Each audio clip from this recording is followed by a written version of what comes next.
बोलिए भागवत भगवान की जय।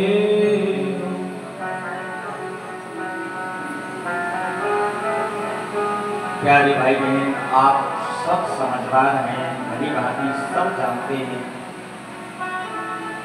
हमारे आपके जीवन में जो सार तत्व है वो है केवल भगवान का भजन। और यदि भजन हम करते रहेंगे तो बार बार का जन्म लेना, बार बार का मरना, इस जन्म मरण के चक्कर से मुक्त हो जाएंगे। इसलिए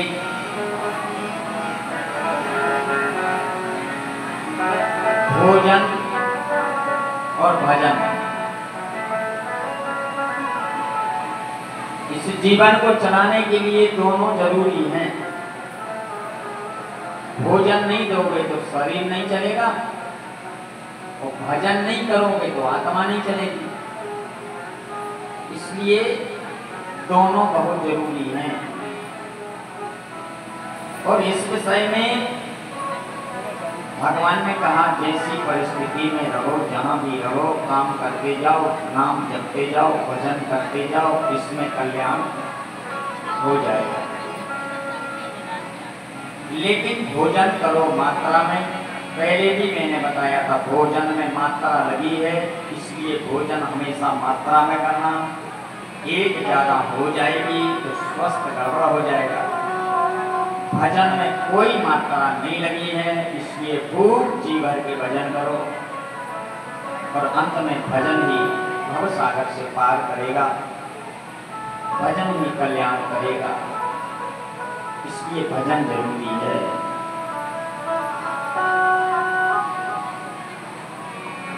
भजन करो, भजन करो मस्त जवानी में, बुढ़ापा किसने देखा है।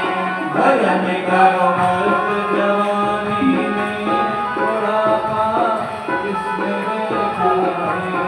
भजन करो मस्त जवानी में, बुढ़ापा किसने देखा है। भजन कर मस्त जवानी में, बुढ़ापा किसने देखा है। किसने देखा है बुढ़ापा, किसने देखा है।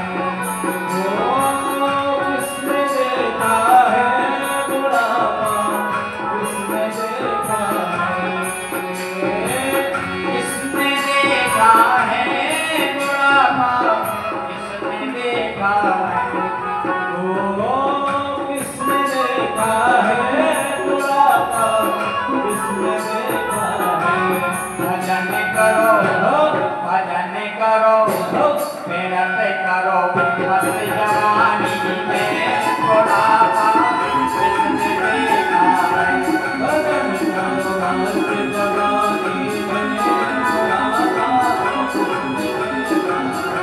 भजन करो मस्त जवानी में, बुढ़ापा किसने देखा है। भजन करो मस्त जवानी में, बुढ़ापा किसने देखा है।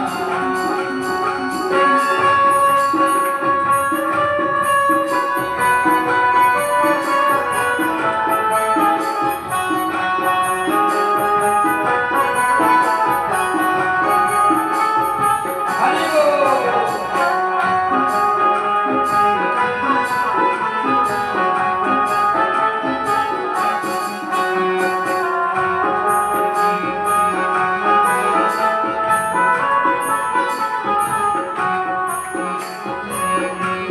बुढ़ापे में अंधे हो जाओगे, दर्शन कर नहीं पाओगे। बुढ़ापे में अंधे हो जाओगे, दर्शन कर नहीं पाओगे। बुढ़ापे में अंधे हो जाओगे, दर्शन कर नहीं पाओगे। बुढ़ापे में अंधे हो जाओगे, दर्शन कर नहीं पाओगे। दर्शन करो ऐसे करो मस्त जवानी में बुढ़ापा किसने देखा है। ऐसे करो मस्त जवानी में बुढ़ापा किसने देखा है। भजन करो मस्त जवानी में बुढ़ापा किसने देखा है। भजन करो मस्त जवानी में बुढ़ापा किसने देखा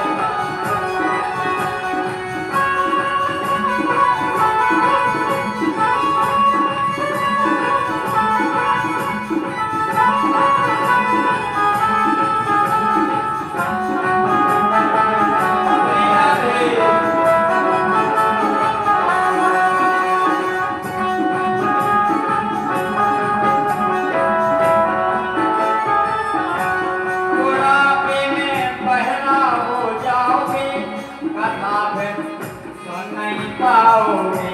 बुढ़ापे में बहरे हो जाओगे कथा फिर सुन नहीं पाओगे।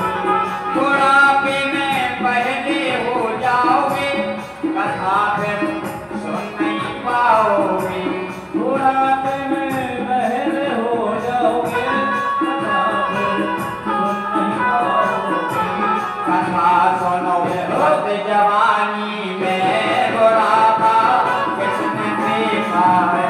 भगवान मस्त जवानी में बुढ़ापा किसने देखा है।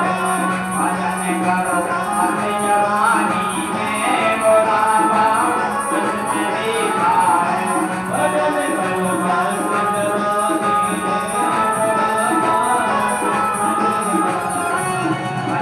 करो मस्त जवानी में बुढ़ापा किसने देखा है। भजन करो मस्त जवानी में बुढ़ापा किसने देखा है।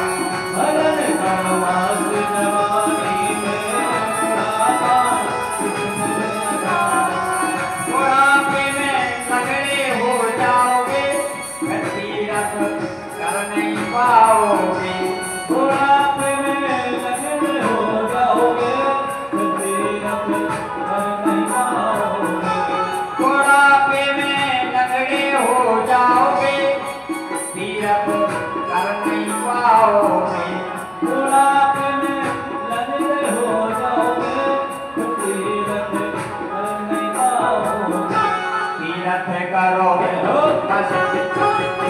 तीरथ करो मस्त जवानी में बुढ़ापा किसने देखा है। तीरथ करो मस्त जवानी में बुढ़ापा किसने देखा है। भजन करो मस्त जवानी में बुढ़ापा किसने देखा है। भजन करो मस्त जवानी में बुढ़ापा किसने देखा है। बुढ़ापे में गूंगे हो जाओगे भजन फिर कर नहीं पाओगे। बुढ़ापे में गूंगे हो जाओगे भजन फिर कर नहीं पाओगे। बुढ़ापे में गूंगे हो जाओगे राम फिर बोल न पाओगे। बुढ़ापे में गूंगे हो जाओगे राम फिर बोल नहीं पाओगे। भजन करोगे हो भजन करोगे हो भजन करो मस्त जवानी में बुढ़ापा किसने देखा है। भजन करो मस्त जवानी में बुढ़ापा किसने देखा है। भजन करो मस्त जवानी में बुढ़ापा किसने देखा है। भजन करो मस्त जवानी में बुढ़ापा किसने देखा है। बुढ़ापे में कंगाल हो जाओगे दान फिर कर नहीं पाओगे। बुढ़ापे में कंगाल हो जाओगे दान फिर कर नहीं पाओगे। तिजोरी की चाबी चली जाएगी बुढ़ापे में। अभी हाथ में है दान धर्म कर लो फिर नहीं मिलेगा दान करने के लिए। बुढ़ापे में कंगाल हो जाओगे दान फिर कर नहीं पाओगे। बुढ़ापे में कंगाल हो जाओगे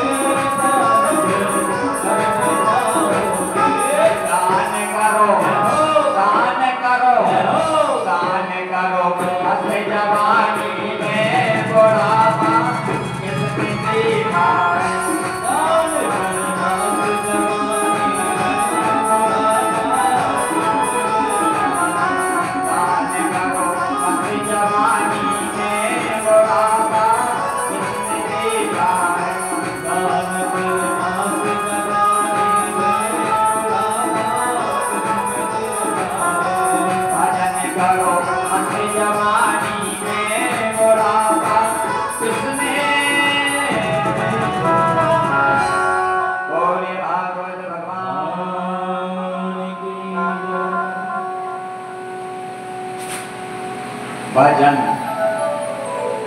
भगवान को भज, भगवान को भज, भाजाना, कोई मात्रा नहीं है, बिना मात्रा का है। तो इसमें ऐसा भी नहीं कि नहाया नहीं है तो भगवान का नाम नहीं ले सकते। भगवान ने तो कहा भाव को भाव अनथ आलसहु नाम जपत मंगल दिशीदशहु।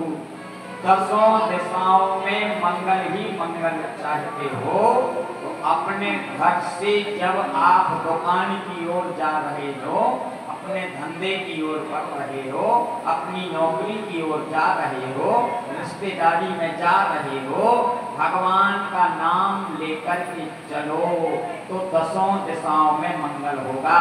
मार्ग में आने वाली हर एक बाधा नष्ट हो जाएगी। इतनी ताकत है भजन में। अब ग्रंथों ने, शास्त्रों ने, पुराणों ने इतना सब बताया, फिर भी समझ में ना आए, फिर भी भजन ना करे तो सात खंड नौ दीप में सतगुरु डारी डोर,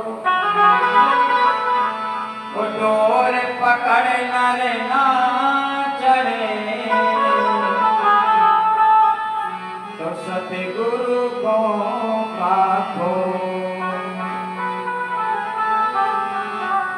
एक एक शब्द तो बोल के बता दिया। अब अगर वो डोरी ना पकड़े, वो मार्ग ना पकड़े, वो भजन के मार्ग पर ना चले तो गलती किसकी? गलती किसकी? एक एक श्वास का हिसाब देना पड़ेगा। एक एक श्वास का हिसाब देना पड़ेगा। ध्यान देना। तो श्वास बड़ी अनमोल है। ए श्वास श्वास अनमोल है, ए प्रथा श्वास जनी खोए, ना जाने या श्वास को फिर यावन हो ये ना हो।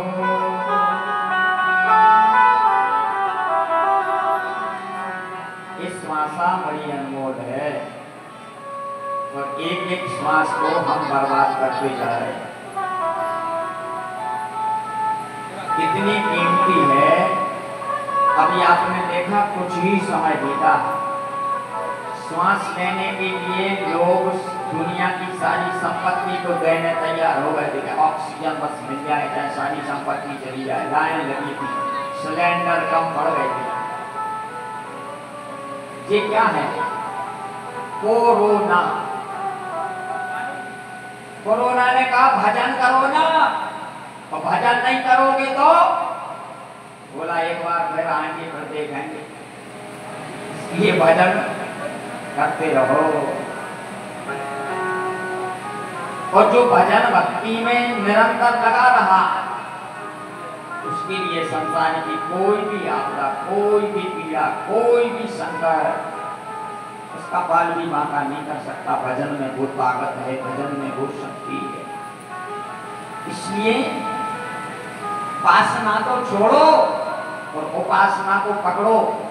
नियम बनाओ, सुबह उठ के स्नान ध्यान करो तो मंदिर में जाके ब्रह्म के सामने जिसने 5 तत्व का शरीर दिया है वहां जाकर हाजिरी लगाओ। एक भी दिन एब्सेंट ना हो, ध्यान देना। एक सूरदास जी रोज नित्य नियम से मंदिर जाते थे।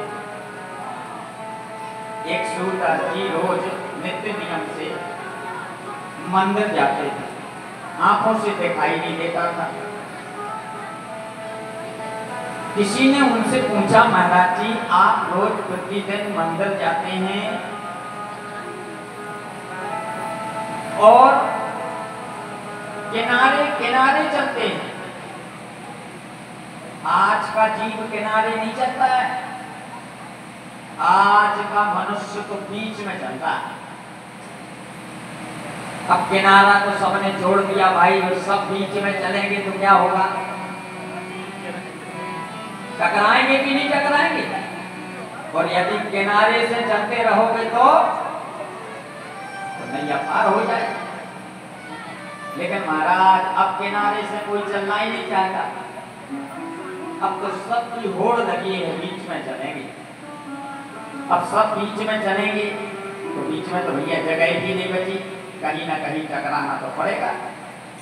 इसी ने सूरदास जी से पूछा, महाराज आप रोज नित्य प्रति मंदिर जाते हो, लेकिन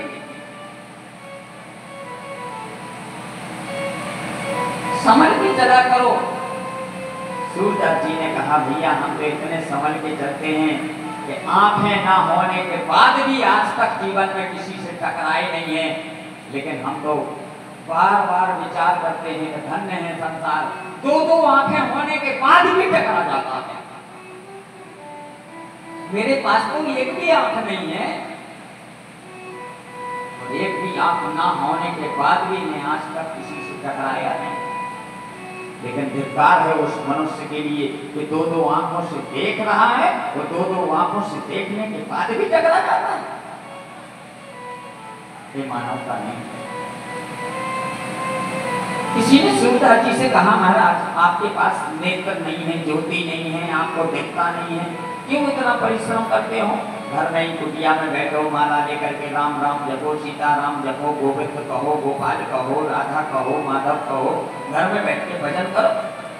क्यों इतने परेशान होते हो? रोज रोज का ये जाना और रोज रोज का आना, कहीं रास्ते में कोई संकट आ जाए, कोई बिगड़ आ जाए, कोई बाधा आ जाए, कोई गाड़ी टकरा जाए, कोई एक्सीडेंट हो जाए तो क्या करोगे? सूरदास जी ने कहा, भैया एक ना एक दिन इस जीवन को, एक ना एक दिन शरीर छोड़ना तो पड़ेगा ही।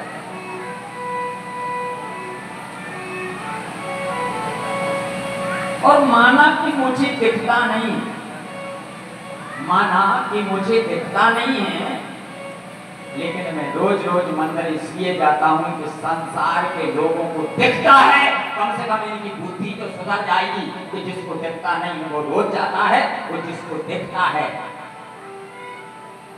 उसके पास टाइम नहीं।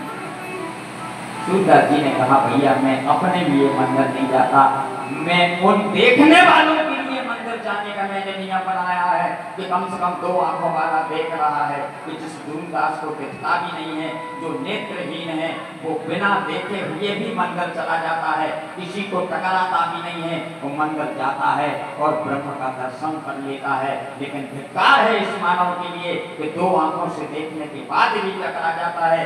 दो आंखें जो दर्शन करने के लिए मिली हैं, ये दो नेत्र वाला मंदिर जाने के लिए समय नहीं है। मैं तो संसार को ज्ञान देने के लिए मंदिर जाता हूँ, मैं अपने लिए मंदिर नहीं जाता। किसी ने कहा, महाराज आपको तो दिखता ही नहीं है, वहां जाकर के आप कैसे दर्शन करते हो? आप तो नेत्रहीन हो, आपकी नेत्रों में तो ज्योति नहीं है, आप वहां जाके दर्शन कैसे करते हो? सूरदास जी ने कहा, भैया माना कि मुझे नहीं दिखता, माना कि मुझे दिखता नहीं है,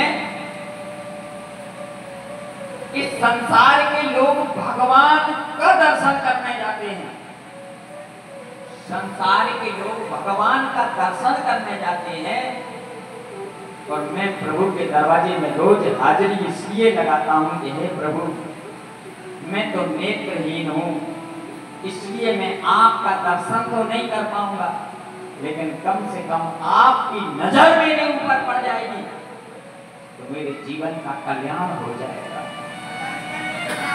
धन्य है सूरदास जी महाराज के भाव, इनकी भक्ति, इनकी श्रद्धा, इनकी निष्ठा वंदनीय है। लेकिन धिक्कार है उस मानव के लिए, दो हाथ भगवान ने दिए, इन हाथों से मंदिर में झाड़ू लगाएगा तो शर्म आती है।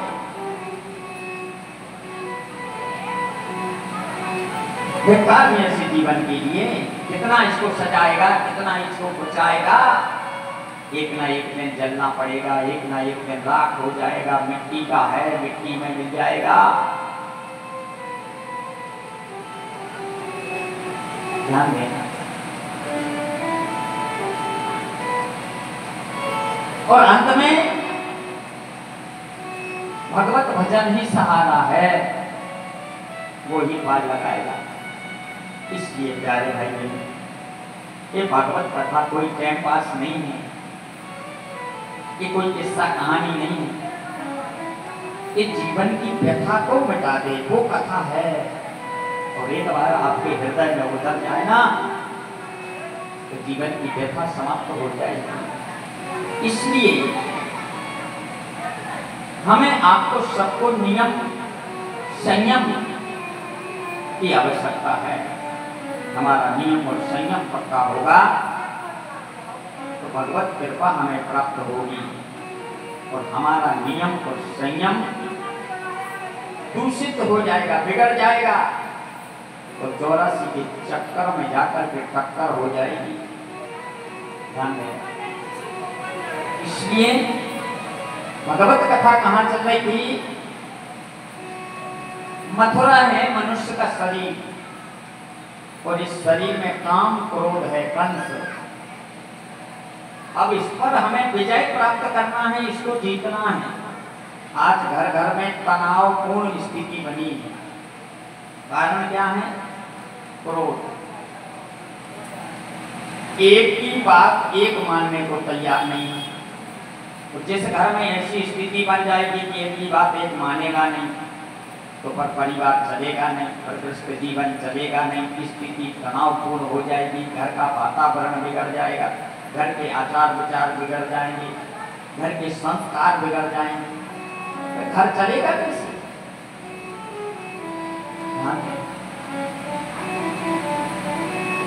और अपने घर को और परिवार को चलाना है तो ये संसार है नदी। इस संसार क्या है? नदी। और इस संसार रूपी नदी में जो आपका गृहस्थ जीवन है वो क्या है? नाव। नाव कहां चलती है? पानी में। नाव कहां चलती है?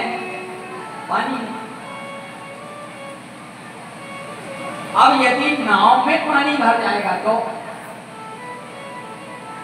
नाव डूब जाएगी। लेकिन हम लोग संसार रूपी नदी में गृहस्थ रूपी नाव में बैठे हैं, लेकिन इसमें पानी भर रहा है। कौन सा?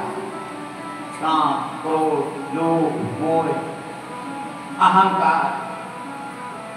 और जहां ये पानी भरेगा गृहस्थ रूपी नैया डूब जाएगा। इसलिए ध्यान देना, इस संसार का कचरा गृहस्थ जीवन में इस नाव में ना भर जाए। पानी भर जाएगा तो नाव डूब जाएगी। इसलिए नाव बनाने के पहले कठोता बनाया जाता है। वो 24 घंटा नाव में रहता है। पानी जैसे ही आया कठोता लिया और जल को उलीच दिया। और यदि उस पर हम ध्यान नहीं देंगे, उसको बार बार उलीचेंगे नहीं, तो नाव में पानी भरते भरते भरते भरते भरते नाव डूब जाएगी। मतलब गृहस्थ जीवन में है, हमारे घर में हम खुद जानते हैं, घर का वातावरण बिगड़ गया है, घर की स्थिति तनावपूर्ण है, एक की बात एक मान नहीं रहा है, जरा जरा सी बात पर क्रोध आ रहा है, जरा जरा सी बात पर झंझट आ रही है। समझ जाओ कि नाव में पानी भर गया है। भक्ति रूपी कठोरता को उठाओ और उस गंदगी को उलीचना चालू कर दो। गृहस्थ रूपी नैया भव सागर से पार हो जाएगी। यही मनुष्य के जीवन की सबसे बड़ी कथा है। ध्यान दें, उठा लो वो भक्ति का कठोरा, इससे ही भव सागर से पार उतरा जा सकता है। तो प्यारे भाई बहन, मथुरा रूपी शरीर में काम क्रोध रूपी कंस को यदि नष्ट करना है तो कृष्ण रूपी ब्रह्म को प्रकट करना होगा। तो प्रकट होगा कैसे? भजन से, भक्ति से, श्रद्धा से, विश्वास से वो प्रकट होगा। ध्यान दें, श्रद्धा क्या है? श्रद्धा क्या है? श्रद्धा रूपी है सीता, श्रद्धा है राधा, विश्वास क्या है? विश्वास है राम, विश्वास है भगवान कृष्ण। ध्यान में जब आपके यहां श्रद्धा होगी, विश्वास अपने आप चलाएगा। विश्वास के आते ही वैराग्य हो जाएगा।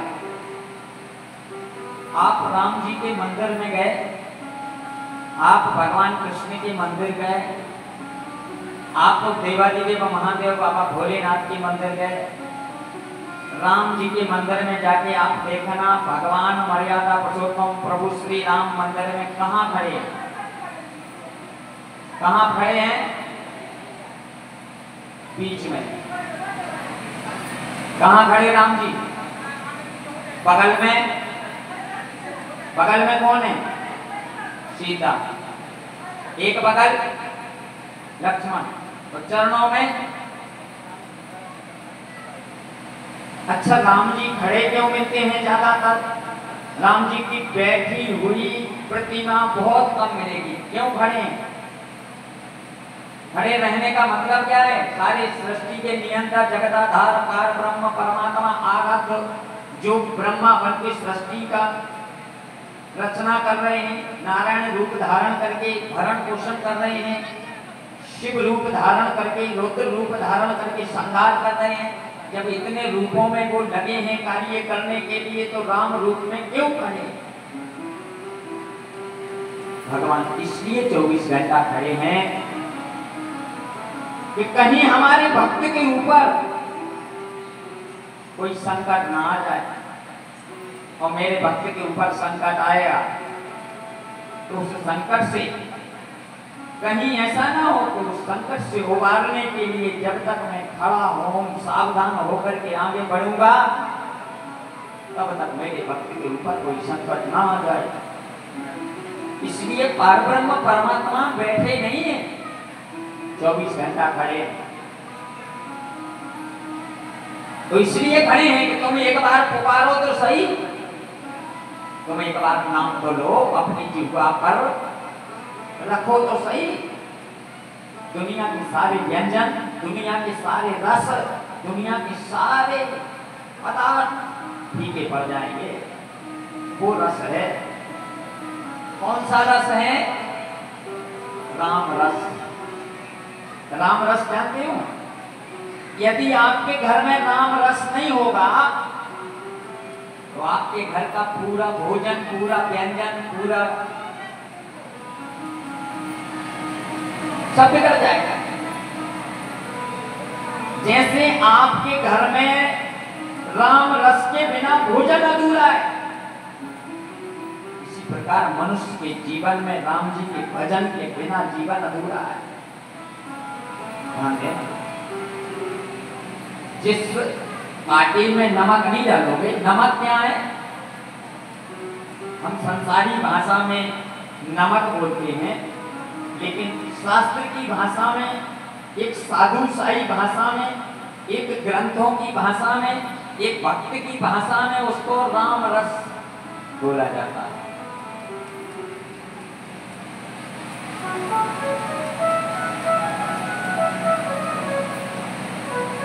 तो जैसे ग्रस्त में राम रस जरूरी है, और राम रस के बिना वो सब्जी, वो दाल, वो चावल, वो रोटी, वो व्यंजन सब फीके हैं। इसी प्रकार मनुष्य के जीवन में भजन जरूरी है, भजन के बिना ये जीवन बेकार है।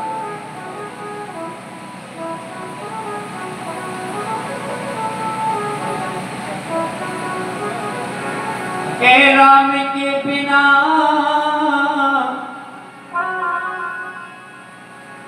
राम के बिना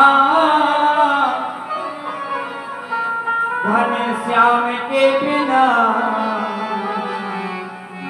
जसोनी जिंदगानी है भजन के बिना।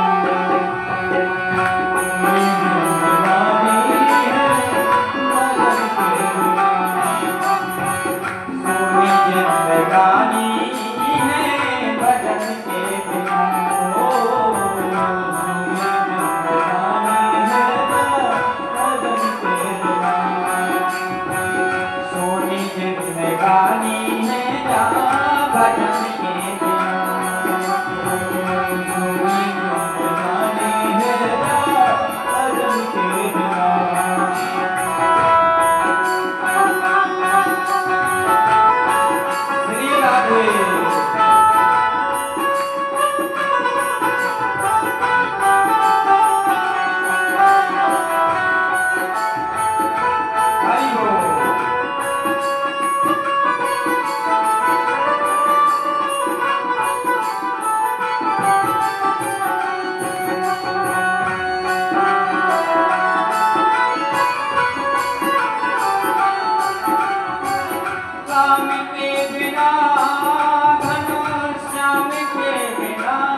जैसे हमारे गृहस्थी में यदि नमक नहीं है तो नमक के बिना घर के व्यंजन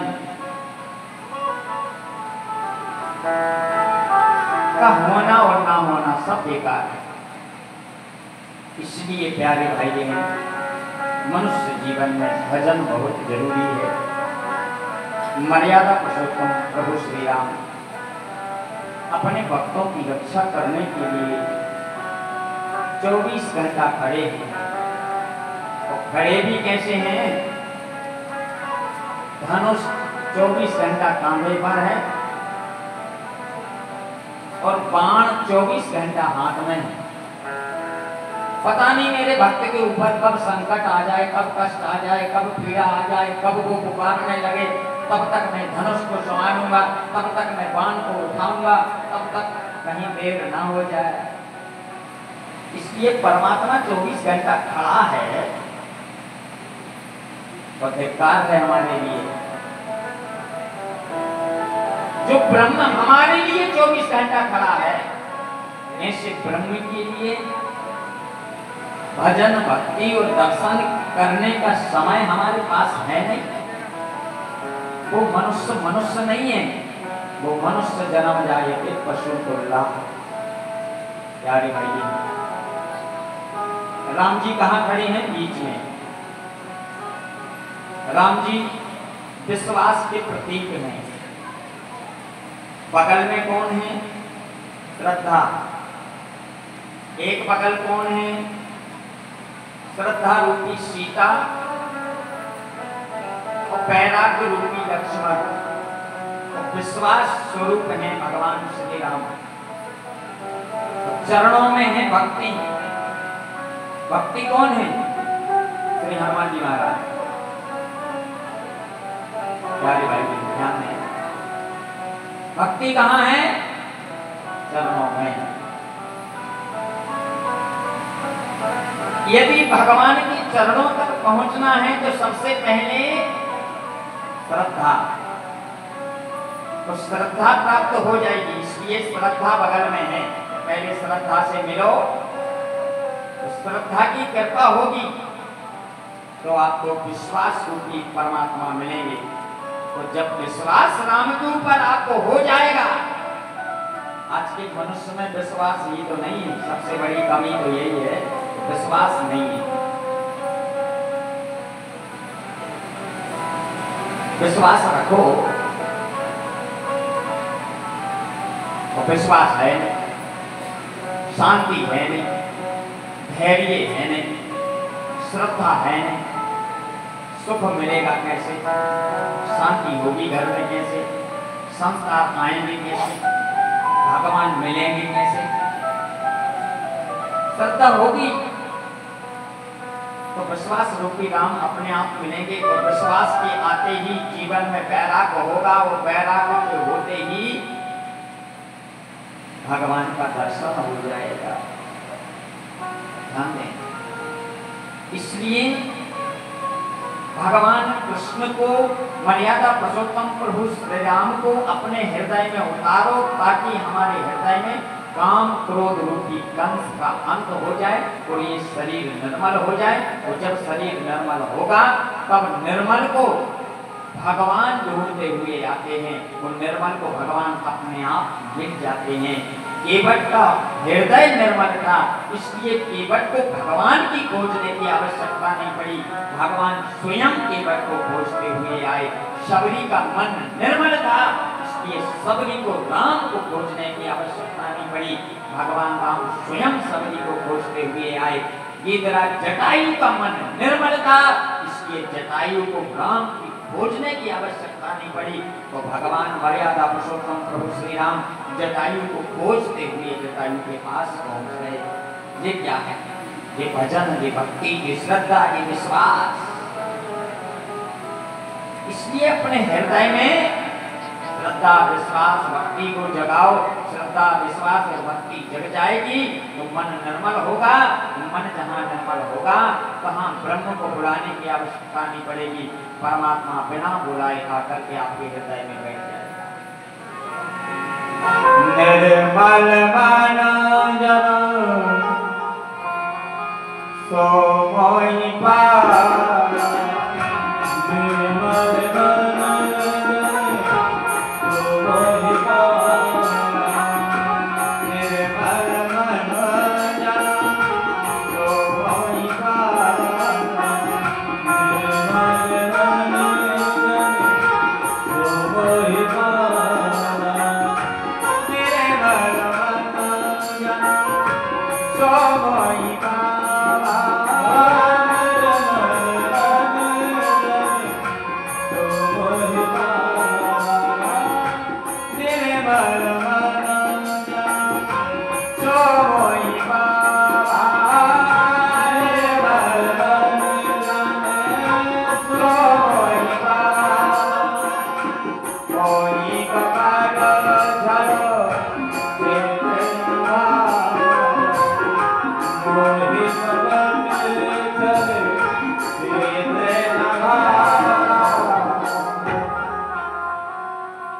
जहाँ मन निर्मल होता है तहाँ भगवान अपने आप प्रकट हो जाते हैं।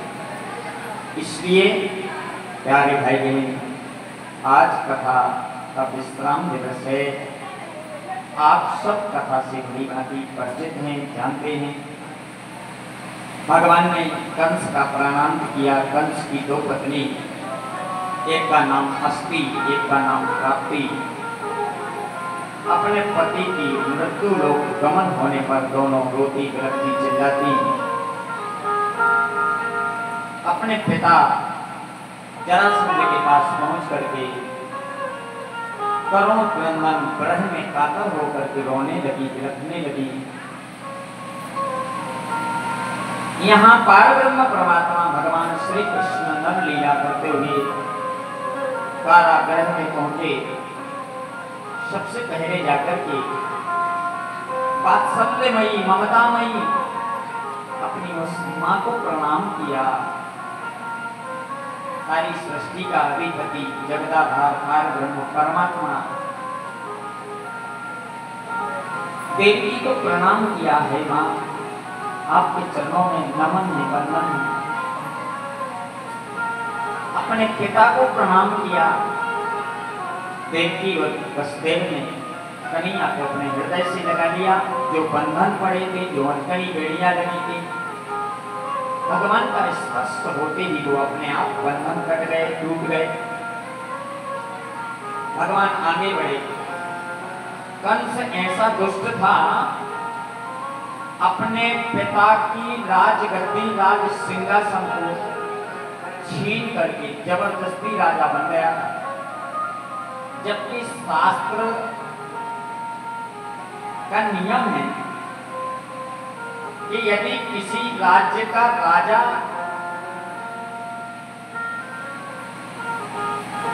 स्वर्ग सिधार गया या उसकी मृत्यु हो गई, उसकी मृत्यु होने के उपरांत ही वहां पर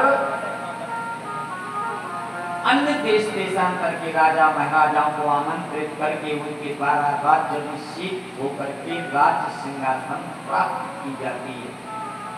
लेकिन कंस ने क्या किया? अपने पिता को जबरदस्ती राज्य सिंहासन से उतारकर जेल में बंद करके स्वयं राजा बन गया। और जहां स्वयं राजा बना वहां अहंकार और अभिमान आ गया, और अहंकार और अभिमान आने के कारण ही उसका पतन हुआ। भगवान कारागृह में उस कक्ष में पहुंचे जहां महाराज उग्रसेन, कंस के पिता का नाम है उग्रसेन। उग्रसेन को कंस ने जेल में हथकड़ी बेड़ी लगा करके बंधन से बांध दिया था। भगवान गए, बंधन को खोला, उस राजगद्दी पर भगवान ने बिठाया, राज्याभिषेक किया। महाराज उग्रसेन की आंखों से अश्रुपात होने लगा। वो प्रेम के आंसू, वो श्रद्धा के आंसू, वो भक्ति और स्नेह के आंसू माता देवी की और वसुदेव के नेत्रों से भी अश्रुपात हुआ। वो वात्सल्य, वो ममता के आंसू बहने लगे। कृष्ण और बलराम दोनों, बड़ा सुंदर स्वरूप है, हृदय से लगा लिया। बार बार मैया कपोलों का चुंबन करने लगी। हे विधाता, हे ईश्वर, जैसे जल के बिना मछली तड़पती है, अपने कान्हा के लिए मैं ऐसी तड़पती रही। हे ईश्वर, हे भगवान, अब मेरे लाला को मुझसे कभी अलग मत करना। अपने हृदय से लगा दिया। माता पिता ने आदेश दिया, बेटा अब तुम बड़े हो गए हो, अब तुम समझदार हो गए हो, इसलिए शास्त्र कहता है कि जब हमारे बच्चे समझदार हो जाएं, बड़े हो जाएं, लायक बन जाएं, तब उनको किसी गुरुकुल में, किसी स्कूल में, किसी अच्छे संस्कार देने वाले गुरु के पास भेजना चाहिए। जैसे हम अपने बच्चों के लिए, हर एक माता पिता चाहता है कि हम अपने बच्चों को अच्छी से अच्छी शिक्षा दे पाएं, लेकिन आज की शिक्षा तो बहुत महंगी हो गई, बहुत महंगी। पहले शिक्षा को फ्री में लुटाई जाती थी, फ्री, लेकिन आज तो शिक्षा नहीं, सब में व्यापार बन गया। सबने व्यापार बना लिया, शिक्षा का भी व्यापार बन गया, धर्म का भी व्यापार बन गया, सबके अपने अपने व्यापार बन गए। इसलिए तो कार्य सिद्ध नहीं होता, क्योंकि लोग व्यापार की दृष्टि से देखते हैं। तो गोस्वामी जी महाराज ने तो रामचरितमानस में लिख दिया, जाके नख और जटा विसारा, सोई प्रसिद्ध यही करी गाला।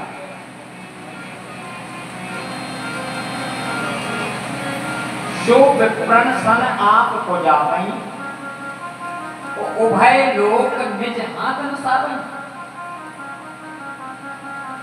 आज तो संसार में ना जाने कैसे कैसे ब्राह्मणों से भी सेवा करवा रहे, जिनकी जाति पाति का कोई ठिकाना नहीं। इसलिए धर्म की क्षति होती जा रही, धर्म का व्यापार बन गया, शिक्षा व्यापार बन गई। फिर वो जहां है वो ठीक है, लेकिन भगवत कथा कहती है कि अपने बच्चों को यदि तुमने संस्कार और शिक्षा नहीं दी, और आपने दुनिया में बहुत संपत्ति कमाई, लेकिन वो संपत्ति संस्कार के विहीन जो संतान रहेगी, जिनको संस्कार ही नहीं रहेंगे, जिनको ज्ञान ही नहीं होगा, जिनको विवेक ही नहीं होगा, जिनके पास शिक्षा नहीं होगी, तो वो उस संपत्ति का सदुपयोग करना कैसे जान पाएंगे, कैसे सीख पाएंगे, कैसे सदुपयोग करेंगे, तो संपत्ति का दुरुपयोग करेंगे। तुमने एक एक कौड़ी जोड़ जोड़ करके मेहनत पसीना से कमाई की, एक एक बूंद बूंद से तुमने तिजोरी भरी। तुम्हारे बच्चों को क्या पता कि कैसे आज के 20 साल 25 साल 50 साल पहले कैसा समय था, कैसा जमाना था, कैसे मकान बनाया, कैसे बच्चों को पाल पोष के बड़ा किया, कैसे इनको शिक्षा दी गई। उनको ये ज्ञान कब होगा? जब आप किसी अच्छे संस्कारी गुरुकुल में, स्कूल में, विद्यालय में अपने बच्चों को डालेंगे, तब उनको ये सब ज्ञान होगा। आज देवकी और वसुदेव ने कहा, भैया कन्हैया, अब तुम दोनों बड़े हो गए, समझदार हो गए, इसलिए इस समय निकल ना जाए, अब तुम्हारा शिक्षा दीक्षा लेने का समय आ गया, इसलिए जाओ, तुम्हें गुरुकुल जाने की आवश्यकता है। अपने माता पिता का आशीर्वाद लिया। कृष्ण और बलराम दोनों माता पिता की चरणों में प्रणाम किए, आशीर्वाद लेकर के अवंतिकापुरी उज्जैन संदीपनी गुरु के आश्रम में गए और वहां जाकर के भगवान ने 64 प्रकार की विद्या प्राप्त की। 64 कला, 64 प्रकार की विद्या भगवान ने वहां से प्राप्त की। वो तो ब्रह्म है, वो ईश्वर है, वो भगवान है। तो गीता कहती है कि कृष्णम वंदे जगत गुरु। वो कृष्ण तो सारे संसार का गुरु है। वो जब कृष्ण संसार का गुरु है, तो कृष्ण को गुरु के पास जाने की आवश्यकता क्या है? एक शास्त्र कहना है कृष्णम वंदे जगत गुरु। जब कृष्ण ही सारे जगत का गुरु है, तो एक गुरु के पास जाने की आवश्यकता क्या है? लेकिन भगवान ने कहा कि इस समय मैं नर लीला कर रहा हूं, इस समय में नर लीला कर रहा हूं, मानव रूप में हूं। इसलिए मानव जाति का धर्म, मानव जाति की परंपरा, मानव जाति के नियम संयम, जो हमारी भारतीय संस्कृति की परंपरा है, पद्धति है, उस नियम का, उस पद्धति का, उन संस्कारों का ब्रह्म ने भी पालन किया है। इसलिए संसार जब इस कथा को सुनेगा, अपने हृदय में धारण करेगा, आगे आने वाले बच्चे, युवा पीढ़ी, इस संतान जब इस कथा को सुनेगी, तब उनको ज्ञान होगा कि जब भगवान को गुरु के पास जाना पड़ा, बिना गुरु के पास जाए ज्ञान नहीं होता, बुद्धि नहीं होती, संस्कार नहीं आते, भक्ति नहीं आती, तो संसार जब सुनेगा तो ये संसार भी गुरु के पास जाएगा, संसार भी पढ़ने जाएगा, संसार भी ज्ञान प्राप्त करेगा। इसलिए हर एक माता पिता का कर्तव्य है कि अपने बच्चों को संस्कार जरूर दें। लेकिन आज के माता पिता संस्कार दें या ना दें, लेकिन मोबाइल जरूर देंगे। संस्कार दे पाए या ना दे पाए, लेकिन मोबाइल जरूरी है। तो जब से मोबाइल हाथ में आओ, माता पिता सोच रहे बच्चा पढ़ रहे हैं, लेकिन हाथ में पन्नी में ओढ़ के पता नहीं लगा।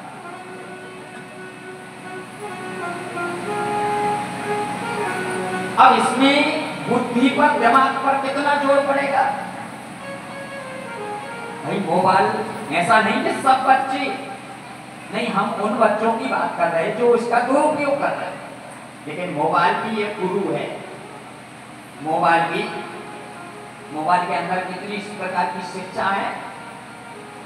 अरे भाई, उसके अंदर जो गंदगी पड़ी है, जैसे आपको रोटी बनाना है, घर का आटा खत्म हो गया है, गेहूं बोरे में से निकाल के डायरेक्ट जाकर चक्की में पिसा दोगे, उसके अंदर कंकड़ है, पत्थर है, कचड़ों है, वो सब पिस जाएगा, रोटी बनेगी, खाते समय दांतों में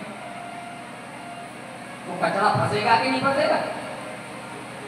अरे महाराज, जैसे उस गेहूं को बोरे में से निकाला और सूपे में डाल करके उसको फटक करके साफ किया, एक एक कंकड़ पत्थर चुन चुन करके अलग फेंक करके उसको साफ करके फिर पिसाया, आटा शुद्ध हो गया। इतना साफ करके पिसाने के बाद भी हमें विश्वास नहीं होता और आटे को लाकर हम घर लाते हैं, लेकिन फिर भी कहते भैया चल नहीं होता। साफ किसने किया? हमने साफ किया।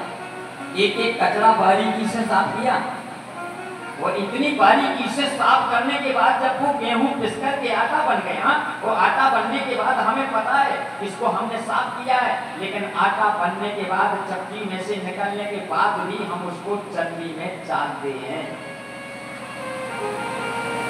तो चलनी में चालते हैं तो कुछ ऐसा कचरा होता है जो केवल उसी चलनी से निकलेगा। वो ताकत सूपा में नहीं है, वो ताकत हम में नहीं कि हम उस कचरा को निकाल पाए।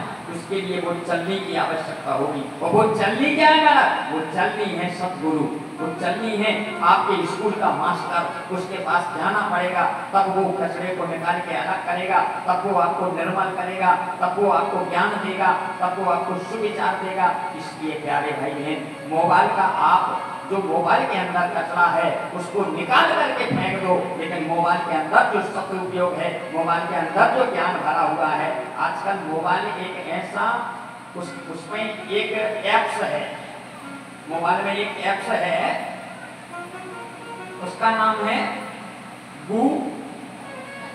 गूगल। वो क्या है? गूगल गुरु, गूगल गुरु। अब आपको कोई बात पता नहीं है, फट से मोबाइल उठाओ, गूगल गुरु से पूछ लो, फटाक से बता देते हैं इसका मतलब ये है। तो वो सदुपयोग करने के लिए मिला है, और हम अगर जीवन में उसका सदुपयोग करेंगे तो हमें ज्ञान बढ़ेगा, हमें संस्कार मिलेंगे। लेकिन आजकल बच्चे कर क्या रहे हैं? सदुपयोग नहीं कर रहे, उसका दुरुपयोग कर रहे हैं। वो दुरुपयोग कर रहे हैं, इसलिए आगे आने वाला जो समय है, आगे आने वाली जो पीढ़ी है, वो संस्कार से विहीन होती जा रही। घर की मान मर्यादा, माता पिता की मान मर्यादा, बूढ़े बुजुर्गों की मर्यादा, सब मर्यादाएं तो प्राय सब समाप्त होती जा रही, सब समाप्त होती जा रही। हमारे भारत देश की नारी की मर्यादा बोलती है, मजाल है कि कोई चेहरा देख ले, क्योंकि नारी हमेशा मर्यादा में ही शोभा देती है। और नारी जब मर्यादा के बाहर निकल जाए तो क्या भाई? इसलिए हमारे जीवन की मर्यादा न टूटे, इस बात का आपको ध्यान रखना है। ये कथा मर्यादा सिखाती है, इससे मर्यादा सीखो। अपने सिर के साड़ी के पल्लू को इतनी मर्यादा में रखो, इतनी मर्यादा में रखो, इतनी मर्यादा में रखो कि सामने वाला आपसे बात करने के लिए हिचकने लगेगा, उसको सोचना पड़ेगा, उसको विचार करना पड़ेगा, क्योंकि तुम मर्यादा में हो। तो जब तुम मर्यादा में रहोगी तो वो मर्यादा में नहीं भी होगा, तब भी उसको मर्यादा में आना पड़ेगा। और जब दोनों मर्यादा में आ जाएंगे तो राम राज्य बन जाएगा, कलयुग समाप्त हो जाएगा। यही है सतयुग और यही है द्वापर और यही है कलयुग। लेकिन जहां मर्यादा है वहां सतयुग है, और जहां मर्यादा नहीं है वहां कलयुग है। इसलिए प्यारे भाई बहन, ध्यान में अपने जीवन की मर्यादा न चली जाए। मर्यादा चली गई तो सब चला गया, और मर्यादा बनी है तो सब कुछ बना है। इसलिए ध्यान देना, देवकी और वसुदेव ने कृष्ण और बलराम को गुरु के पास भेजा, और भगवान संदीप भी गुरु के पास गए, 64 प्रकार की विद्या प्राप्त की। इससे सिद्ध होता है कि जब तक आपका ज्ञान किसी गुरु मुख से नहीं मिलेगा, तब तक वो ज्ञान आधा और अधूरा रहेगा। ध्यान दें। इसलिए हमारे भारत देश के संत, हमारे भारत देश के महात्मा, हमारे भारत देश के ग्रंथ भारत देश के संत और ग्रंथों ने कहा है जिसके जीवन में गुरु नहीं उसका जीवन शुरू नहीं, इसलिए जीवन में गुरु होना अति आवश्यक है। यदि आपके जीवन में गुरु नहीं होगा तो आपका जीवन अभी शुरू नहीं हुआ है। अभी तो आप बिना गुरु के जीवन आधा और अधूरा है। अभी आपको मार्ग नहीं मिलेगा, अभी भक्ति का मार्ग नहीं मिलेगा, क्योंकि गुरु तो बनाया नहीं। इसलिए जीवन में गुरु अति आवश्यक है। गुरु की महिमा वेदों में, पुराणों में, ग्रंथों में, शास्त्रों में अगाध है, अपरंपार है।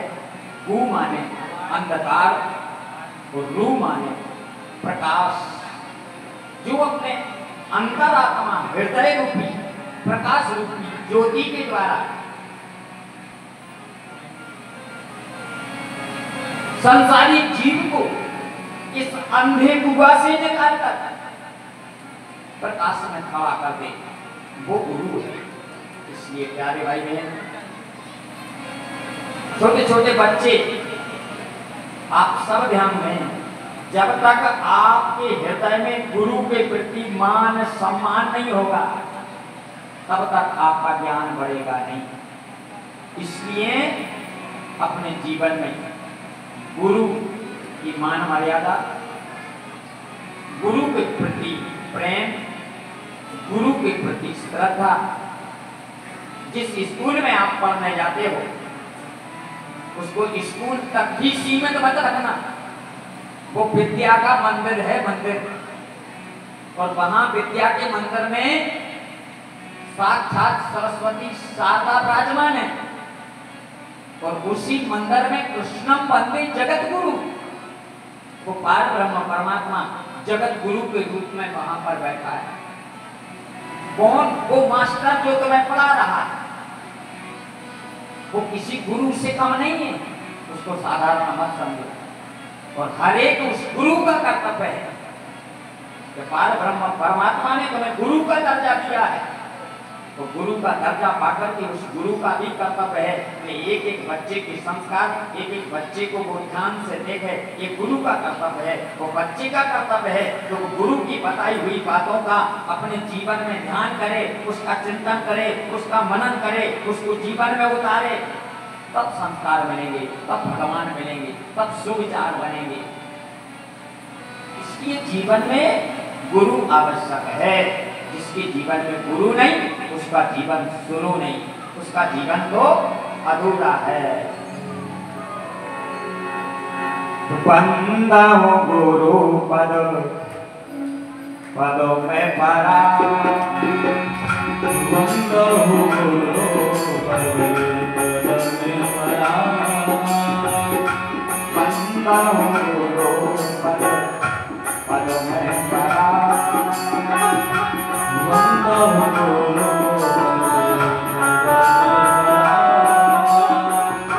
सुरुचि सुभाष सरसे अनुराग, सुरुचि सुभाष अनुराग, सुरुचि सुभाष सरसे अनुराग, सुरुचि सुभाष।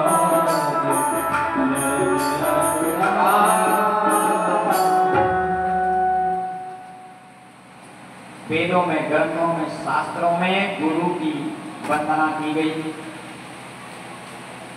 बंदहु गुरु पद पद्म परागा, गुरु के चरणों में वो पद्म है, वो पुष्प है, और उस पुष्प के अंदर वो पराग छपा हुआ है जिस पराग के लिए एक मधुमक्खी, एक भंवरा पुष्प वाटिका में जाता है, लेकिन वो मधुमक्खी, वो भंवरा ना फूल को कभी हानि पहुंचाता है, ना उसमें कभी संकट में डालता है, ना उसको तोड़ता है, ना उसको बिखेरता है, लेकिन उस पुष्प के अंदर जो पराग होता है उसको भौरा खींच लेता है। पुष्प के अंदर जो शहद होती है उसको मधुमक्खी ग्रहण कर लेती है और एक एक पुष्प से मधु को ग्रहण करके और ले जाकर के अपने बच्चों के लिए बहुत सा शहद इकट्ठा कर लेती है। इसलिए मधुमक्खी के द्वारा हमें अपने जीवन में वो संस्कार, वो ज्ञान सीखने चाहिए।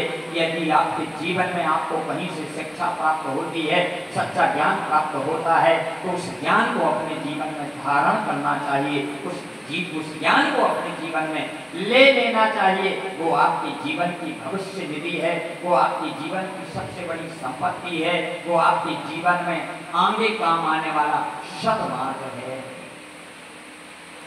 इसलिए जीवन में गुरु अति आवश्यक है। लेकिन शास्त्र कहता है गुरु बनाओ जान के तो पानी पियो छान के। आपको जिस गुरु के अंदर भक्ति दिखाई दे रही हो, ज्ञान दिख रहा हो, संस्कार दिख रहे हो, ऐसा नहीं कि कोई भी आया और उसको गुरु बना दिया। नहीं नहीं, जिस गुरु के अंदर आपको ज्ञान दिख रहा है, भक्ति दिख रही है, संस्कार दिख रहे हैं, उसको आप अपने जीवन में धारण कर लो, उसको गुरु बना लो। वो आपके हृदय में सोए हुए उस ज्ञान की, उस बुझी हुई ज्योति को प्रज्वलित करने के लिए इस संसार में प्रकाश के स्वरूप में गुरु है। ध्यान देना। इसलिए बंद हूं गुरु पद पदों परागा, उस पराग की वंदना की। सुरुचि सुबास सरस अनुराग, वो अनुराग है गुरु के चरणों में कि संसार का राग दूर हो जाता है तो भगवान के चरणों में प्रेम हो जाता है, भगवान के चरणों में श्रद्धा बढ़ती है। इसलिए अपने जीवन में गुरु अति आवश्यक है। गुरु ब्रह्मा गुरु विष्णु गुरुदेव महेश्वरा, गुरु साक्षात्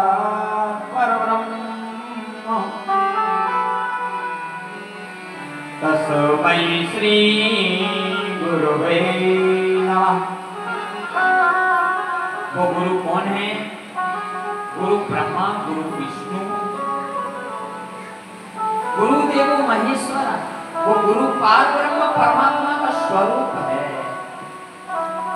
इसलिए भगवान संदीप गिरी गुरु के पास गए, 64 प्रकार की विद्या प्राप्त की। प्यारे भाई बहन, इसलिए अपने जीवन में गुरु का बनाना अति आवश्यक है। जब तक आपके जीवन में गुरु नहीं होगा, तब तक आप कितना भी ज्ञान प्राप्त कर लो, कितनी भी भक्ति कर लो, कितनी भी सिद्धि प्राप्त कर लो, आपकी सिद्धि, आपका ज्ञान, आपकी पूजा, आपका व्रत सब अधूरा है। तो इसके लिए मैं नहीं कह रहा हूं, इस शास्त्र